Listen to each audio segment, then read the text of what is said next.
Tuhan Yesus memberkati saudara semuanya. Menguji diri sendiri dan mengamati diri sendiri. Seperti seorang yang bercermin mengamati dirinya. Sudahkah saudara bercermin hari ini? Semua kita pasti bercermin pada hari ini. Tentu saudara bercermin untuk apa? Melihat diri sendiri. Tidak ada orang bercermin untuk melihat orang lain. Betul ya? Semua orang bercermin untuk melihat diri sendiri. Apa yang dilihat, terutama apa yang tidak baik, yang dilihat supaya diperbaiki. Misalnya kalau ada biluknya. Tahu saudara biluk? Tahi mata. Kalau ada biluk, saudara biarin? Tidak. Tentu kita akan bersihkan. Kalau ada noda, lipstiknya bukan di bibir lipstiknya, di hidung pula lipstik. Saudara biarin? Saudara biarkan ibu-ibu? Tentu saudara bersihkan. Kalau saudara bercermin, berarti melihat diri sendiri. Mana yang tidak baik, diperbaiki. Mana yang kurang rapi, dirapikan. Amin. Itulah dia bercermin. Saudaraku yang kekasih, setelah kita percaya kepada Tuhan Yesus, sepertinya ini harus juga kita perhatikan. Bercermin atau menguji diri sendiri di dalam kerohanian kita, benarkah kita sudah betul-betul bertumbuh atau berpaut sepenuhnya kepada Tuhan, atau kita hanya sekedar seorang yang seperti ahli Taurat, Farisi. Mari kita baca dulu 2 Korintus 13 ayat 5 sampai ayat 9. Kita baca bersama-sama semuanya, amin. 2, 3 ya. Ujilah dirimu sendiri, apakah kamu tetap tegak di dalam iman? Selidikilah dirimu, apakah kamu tidak yakin akan dirimu bahwa Kristus Yesus ada di dalam diri kamu? Sebab jika tidak demikian, kamu tidak tahan uji. Tetapi aku berharap bahwa kamu tahu bahwa bukan kami yang tidak tahan uji. Kami berdoa kepada Allah agar kamu jangan berbuat jahat, bukan supaya kami ternyata tahan uji, melainkan supaya kamu ini boleh beroleh apa yang baik. Sekali berbuat apa yang baik, sekalipun kami sendiri tampaknya tidak tahan uji, karena kami tidak dapat berbuat apa-apa melawan kebenaran. Yang dapat kami perbuat ialah untuk kebenaran, sebab kami bersuka cita apabila kami lemah dan kamu kuat, dan inilah yang kami doakan, yaitu supaya kamu menjadi sempurna. Haleluya. Nah, saudaraku yang kasih, beranikah kita menguji diri sendiri sebelum melihat orang lain? Menguji diri sendiri, saudaraku yang kasih, kita melihat diri kita, di dalam diri kita, apakah sudah baik atau masih buruk. Amin. Berarti kita melihat kelemahan kita, kita juga melihat kemampuan kita, kelebihan kita. Haleluya. Supaya apa? Supaya kita bisa mengambil langkah kalau kita lemah. Supaya kita bisa mengambil langkah ketika kita juga dalam situasi kuat. Amin. Amin. Dan hasilnya, kalau kita bisa mengamati diri kita, menguji diri kita dari kebaikan kita, keburukan kita, maka kita menjadi orang yang kuat sebagai anak-anak Tuhan. Haleluya. Sebagai orang yang tegak berdiri di dalam jalan Tuhan. Matius 7 ayat 3 mengatakan, mengapakah engkau melihat selumbar di mata saudaramu, sedangkan balok di matamu tidak engkau ketahui? Saudaraku yang kekasih, sebelum kita melihat kejelekan orang lain, lihat dulu kita. Amin. Supaya kita bisa, saudaraku yang kekasih, tidak mengambil satu keputusan yang salah, tidak mengambil satu jalan yang salah. Amin. Dan tidak menghakimi orang lain. Mengapa? Karena kita tunjuk ke sana dengan jari telunjuk, tapi 3 jari ini untuk diri kita. Amin. Haleluya. Supaya apa? Supaya jangan menjadi orang yang munafik. Orang Farisi, ahli Saduki, orang munafik. Mengapa? Mereka dianggap menjadi pemuka agama, tetapi mereka menunjuk-nunjuk orang lain. Saya percaya tidak ada di sini, tidak ada di antara kita. Amin. Bilang sama temannya kanan kiri, jangan tunjuk-tunjuklah kesalahanku.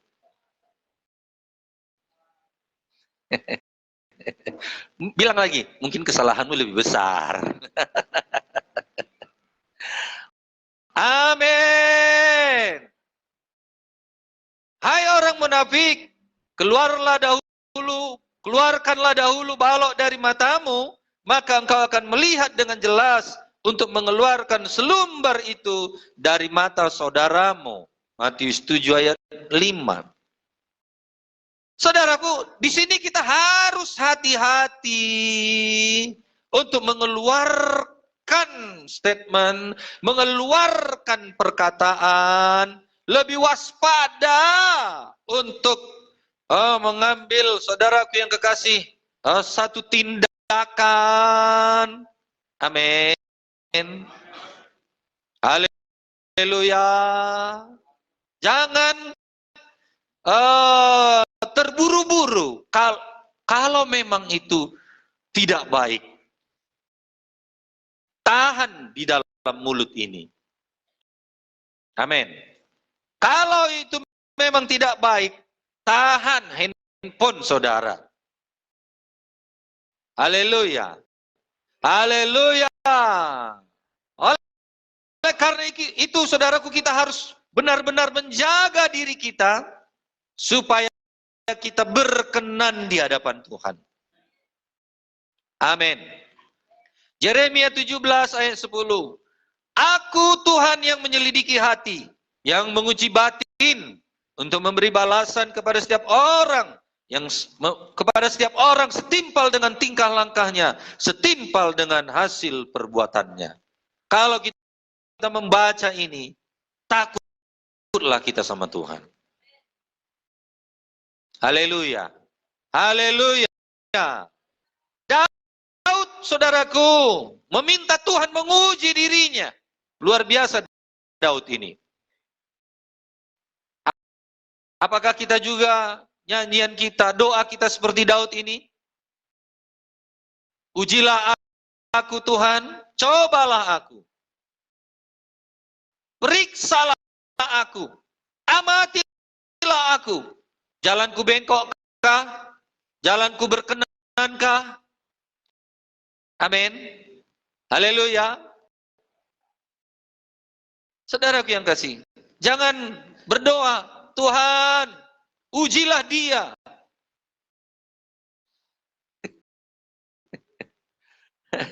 Tetapi periksalah diriku. Amin. Daripada sibuk melihat keburukan orang lain, sebaiknya kita mau dengan segala kerendahan hati dan kejujuran memeriksa diri kita sendiri. Jangan sibuk. Sibuk apa? Jangan sibuk melihat keburukan orang lain. Amin. Amin. Supaya kita berkenan di hadapan Tuhan. Kalau lebih baik, doakan dia. Haleluya. Bisa nggak mendoakan keburukan orang lain supaya menjadi baik? Bisa nggak kekurangan orang lain kita doakan supaya menjadi lebih baik? Bisa ya? Atau saudara sudah dikecewakan, nggak sanggup lagi berdoa untuknya? Saudara yang kekasih, memang inilah yang harus kita lakukan, yang harus kita kerjakan. Daripada sibuk kita melihat diri orang lain, biarlah kita periksa diri kita sendiri. Haleluya. Bereskan diri kita sendiri, supaya kita berkenan kepada Tuhan dan kepada sesama. Saudaraku, bagaimana cara menguji diri sendiri? Atau bertanya kepada diri sendiri? Yang pertama sekali, saudaraku, biarlah kita lihat diri kita. Apakah aku pengkritik? Ahli Taurat jago mengkritik. Orang lain tidak ada benarnya. Amin. Jangan roh dunia merasuki gereja. Roh politik masuk ke gereja. Pemimpin dibilang dungu lah, pemimpin dibilang tolol lah, pemimpin dibilang bajingan lah. Itu roh dunia sekarang. Jangan masuk ke gereja. Betul nggak?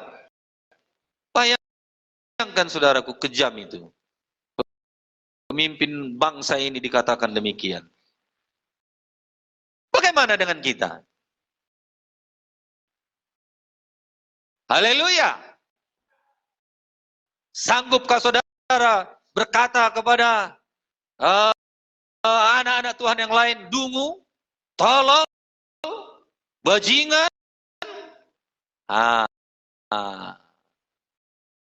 Saudaraku yang kekasih, biarlah kata-kata kita penuh berkat. Amin. Supaya rohani kita sehat. Yang pertama sekali, bertanya kepada diri sendiri, adakah kritik yang tidak membangun di dalam diriku? Kalau ada, segera tinggalkan kritik yang tidak membangun itu, minta ampun sama Tuhan. Amin. Haleluya. Yang kedua, cara menguji diri sendiri, apakah kamu mati rohani atau masih hidup? Bagaimana cara mengukur kehidupan rohani? Masih berdoa enggak? Masih baca firman enggak? Masih bergerak bersaksi enggak? Di gereja hanya untuk hadir. Selebihnya apa? Main handphone, main game. Saudaraku yang kekasih, masih rohani enggak? Hidup enggak rohaninya? Atau di gereja kita berpolitik? Haleluya. Saudaraku yang kekasih, jangan sekedar datang, jangan sekedar duduk, tapi hiduplah. Haleluya. Biar pujian penyembahan kita itu menyenangkan Tuhan. Pujian penyembahan kita itu menyukakan hati Tuhan. Itu yang Tuhan tunggu kita ada di sini. Dia bersuka cita atas pujian kita, atas penyembahan kita. Haleluya. Saudaraku yang kasih. Yang ketiga, apakah yang kita cari dalam ibadah ini? Saudaraku yang kekasih, kalau kita tahu apa yang kita cari datang ke tempat ini, maka hidup kita penuh dengan damai. Hidup kita penuh sukacita. Haleluya. Saudaraku yang kekasih, biarlah di tempat ini kita bersama-sama memuji, memuliakan Tuhan, menyembah Tuhan, beribadah kepada Tuhan dengan kesatuan kita.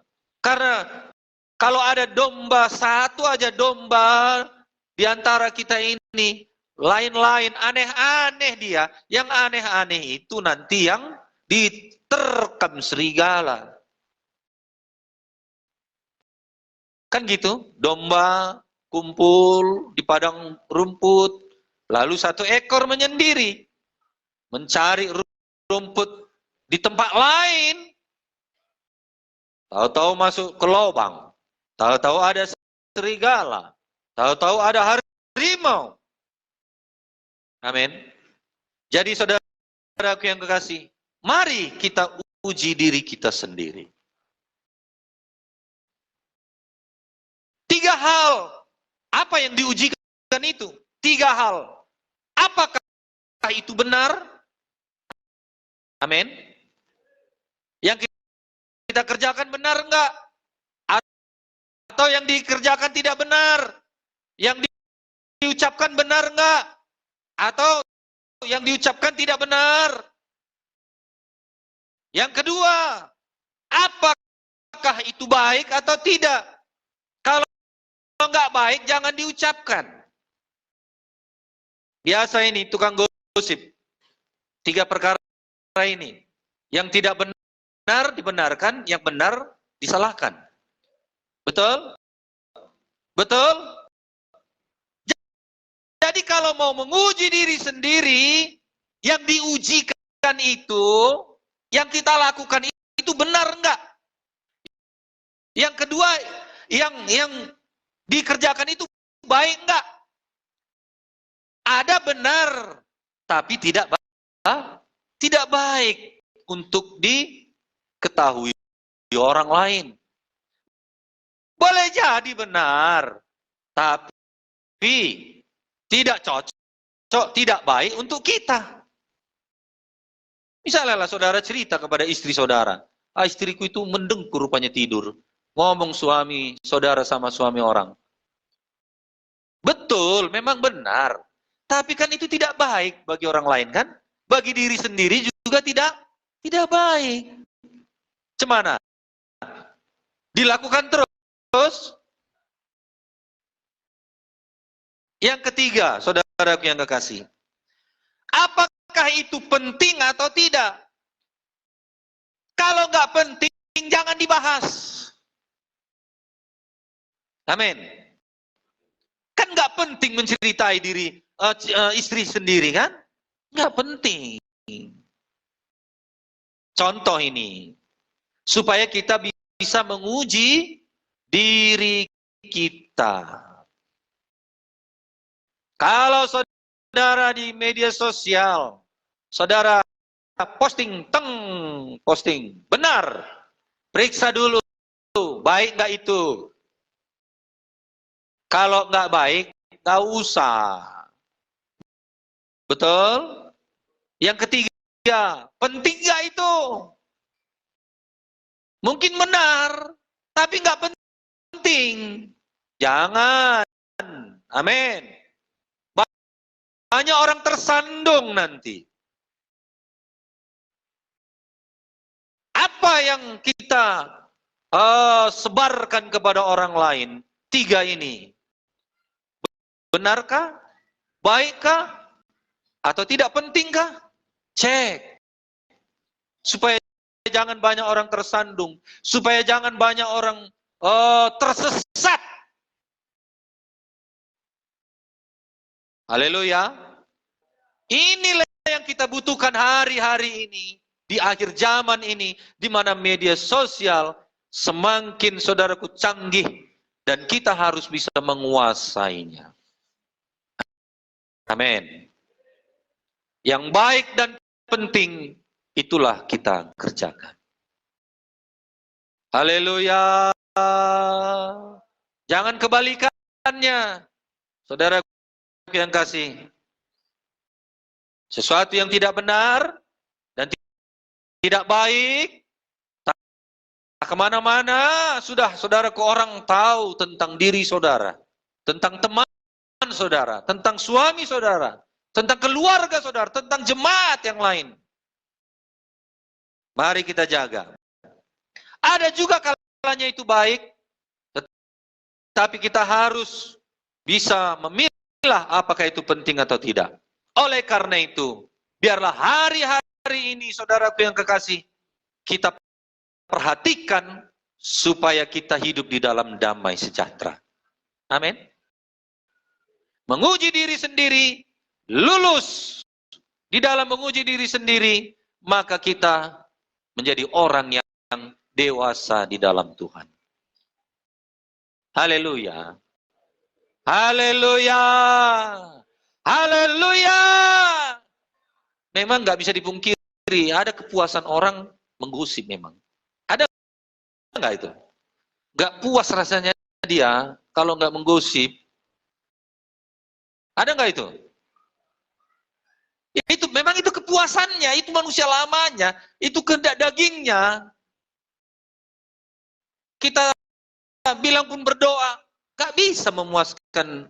Dia nggak bisa dipuaskan dengan berdoa. Beribadah, nggak bisa dia puas dengan beribadah. Saudara yang kasih, biarlah kepuasan kita benar-benar di dalam Tuhan ini, kita harus bisa mengerti bahwasanya kepuasan kita hanya ada di dalam Tuhan. Amin. Amin. Kalau kita anggap doa itu berkuasa, banyaklah berdoa. Kalau memang menggosip itu lebih berkuasa, banyaklah menggosip.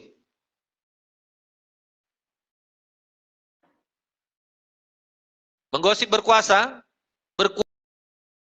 tapi menjerumuskan. Doa berkuasa membawa hidup kita lebih baik. Berkuasa untuk mengadakan mujizat dalam kehidupan kita. Karena kita tahu doa kepada Tuhan jauh lebih berkuasa, jauh lebih mengubahkan hidup kita menjadi lebih baik. Amin.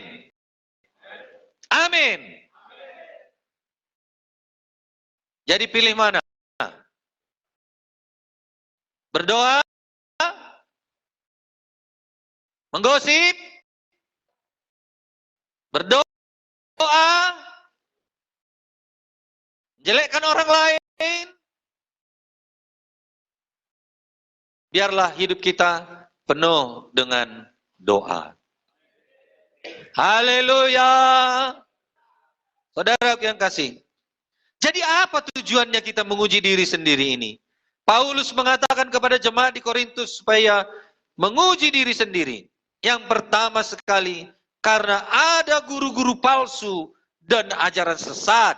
Oleh karena itu, kita harus uji diri kita. Amin. Ada begitu banyak saudaraku yang kekasih di media sosial, pelajaran-pelajaran yang tidak bertanggung jawab, pengajaran-pengajaran yang menyesatkan. Kalau kita tidak bertumbuh dewasa, maka kita mudah tersesat. Saudaraku yang kasih, ujilah diri sendiri. Apakah itu ajaran benar? Bertanyalah. Setidaknya kepada guru-guru rohani, gembala sidang, paling tidak, saudaraku. Amin. Amin. Ada pengajaran, tidak usah kasih persembahan. Ada pengajaran, tidak usah kasih persepuluhan. Ada pengajaran, di rumah saja bisa, gak usah ke gereja. Hati-hati. Amin. Oleh karena itu saudaraku yang kekasih, Paulus menasehati kepada jemaat di Korintus untuk memeriksa diri, hidup mereka. Apakah benar-benar hidup mereka itu di dalam Kristus, tegak berdiri di hadapan Kristus, di hadapan firman, di atas firman. Kalau tidak tegak berdiri di atas firman, guru-guru palsu akan menyesatkan orang-orang Kristen. Apalagi Korintus ini sudah sangat diberkati, lalu merendahkan Paulus. Haleluya. Haleluya. Paulus tidak punya mobil, tidak punya unta kalau dulu lah ya. Paulus tidak punya rumah. Mudah saja orang Korintus ini ya menyepelekan Paulus. Saudaraku yang kekasih,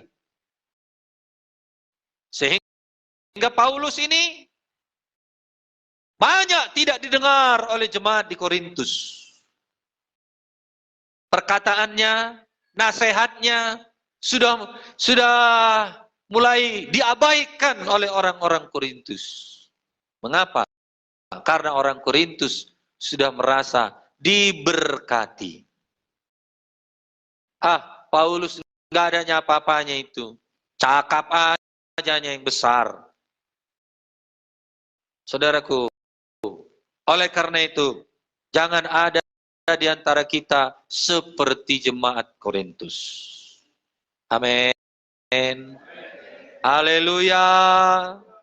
Paulus memang kerjanya membuat kemah, kerja keras. Tangannya kapalan, kata orang Jawa ya. Kapalan, karena pembuat kemah, dia bekerja, dia melayani. Kalau dia nggak bekerja, dia nggak makan. Padahal orang Korintus begitu diberkati Tuhan. Haleluya. Ayat 5, ujilah dirimu sendiri, apakah kamu tegak berdiri, apakah kamu tegak di dalam iman. Selidikilah dirimu, apakah kamu tidak yakin akan dirimu, bahwa Kristus Yesus ada di dalam diri kamu, sebab jika tidak demikian, kamu tidak tahan uji.